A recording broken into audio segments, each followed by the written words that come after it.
د پښتونخوا اعلا وزیر پروېز او د پاکستان تحریک انصاف مشر عمران خان هم د ونو بوټو نهالولو د پای په دستور کې ګډون وکړو او دوی د موسمي بدلون د اثراتو نه د بچ کېدلو لپاره په ونو بوټو نهالولو ټینګار وکړو. اس سال آخر تک 50 کروڑ پودے اگائے جائیں گے.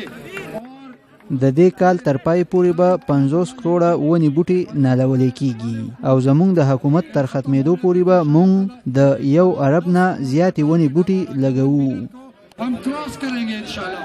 یہ ہم اپنے مستقبل کی جنگ لڑنے کے لیے مونږ د خپل غوره راتلونکي لپاره دا ونې بوټي لګوو او دا یو ډول د مستقبل جګړه ده.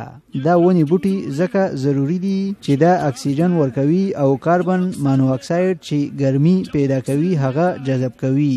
نو کله چې دا اکسیجن ورکوي او کاربن مانو اکساید جذب کوي نو د سره ګرمي کمیږي. موسم میں گرمی کم کرتا ہے. په پېښور ریګي ماډل ټاون کې د ونو بوټو لګولو په دې کمپاین کې د پېښور د سکولونو او کالجونو څخه شاوخوا 2000 رضاکارانو هم ګډون وکړو. نن تاسو کتل چې 2000 نه زیات ځوانان الکان او جنکو په دې کې حصہ واخیسته. په دې کې پېښور یونیورسيټي، اګریکلچر یونیورسيټي، بنظیر ویمن یونیورسيټي، آی ایم ساينسز او نور د مختلف سکولونو نه د ماشومان او جنکې راغلي دي.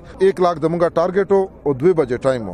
نو دوی شوق دوی جذبه تاسو دین اندازه لګول شي چې تر اوسه پورې موږ 1,10,000 ونه ولګولې. نو ګوره سیلاب چې راشي د پارم خی کنه آینه بچ کوي کنه څنګه چې موږ ویلې دي او نور اکسیجن د پاره څنګه موږ د فیلډ موږ ته ډیره پته ده چې اکسیجن د پاره کنه څنګه چې کاربن ډای اکساید د کوي اکسیجن هغه موږ د پاره ژوند د پکې آو. پېښور کې د ونو بوټو نهالولو د کمپاین پر مهال د پسرلي د سندرو نه هم خوندونه واغېستلی شو.